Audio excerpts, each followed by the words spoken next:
E como foi nos dias de Noé, assim será também a vinda do Filho do Homem. Porquanto, assim como nos dias anteriores ao dilúvio, comiam, bebiam, casavam e davam-se em casamento, até o dia em que Noé entrou na arca, e não o perceberam até que veio o dilúvio, e os levou a todos. Assim será também a vinda do Filho do Homem. Então, estando dois no campo, será levado um e deixado o outro. Estando duas moendo no moinho, será levada uma e deixada a outra. Mateus capítulo 24, versículo 37 a 41. Muita gente acredita que esse texto está se tratando do arrebatamento. Mas esse texto não trata do arrebatamento. Nem sequer tal palavra é usada no texto. O texto está afirmando que aqueles que forem fiéis até o fim serão deixados, ou seja, terão suas vidas poupadas. A vida que foi levada foi exatamente a vida de quem não foi fiel. O seu destino é perecer na guerra judaica.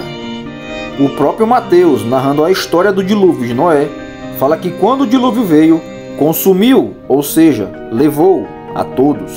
E sabemos pela história de Gênesis que Noé e sua família foram deixados, ou seja, salvos.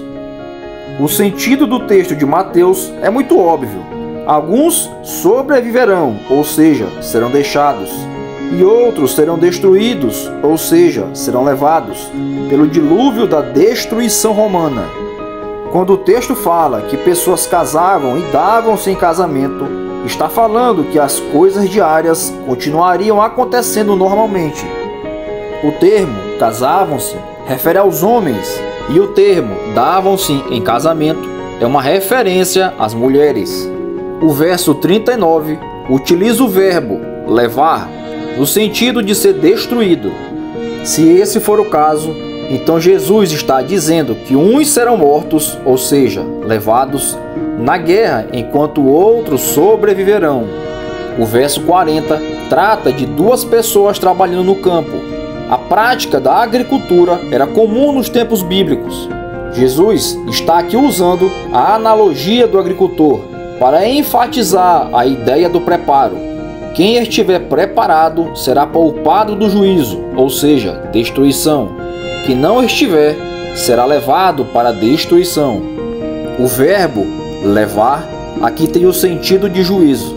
Como disse Basil Atkinson, uma das possibilidades de interpretação do verbo levar é que um é levado para a destruição e o outro vivo. Só o fato de Jesus usar a analogia do dilúvio para dizer que o dilúvio levou a todos já deveria encerrar qualquer dúvida sobre o real significado do verbo levar. Não é um levar no sentido de ser arrebatado. Como disse Jonathan Crosby, os levados serão comparados àqueles que o dilúvio de Noé levou. Os levados são os ímpios, Mateus capítulo 24, versículo 39 e Lucas capítulo 17, versículo 27. Os levados não são os santos. O dilúvio levou os homens para a destruição e não para livrá-los da destruição. O versículo 41 trata de duas mulheres moendo juntas no campo. Era comum, nos tempos bíblicos, mulheres trabalharem no moinho, manual de modo tal que elas se tornavam bastante íntimas. Mas a amizade íntima delas não vai salvar a todas quando vier a destruição sobre Jerusalém. Só as que estiverem em pé diante do Filho do Homem e alertas aos seus sinais que não vão ser levadas. Ninguém se salva por se associar com um amigo crente fiel. A salvação é individual. A ideia aqui, mais uma vez, é que haverá uma separação de duas classes. Mulheres preparadas ficarão vivas, e mulheres despreparadas serão arrastadas para a destruição.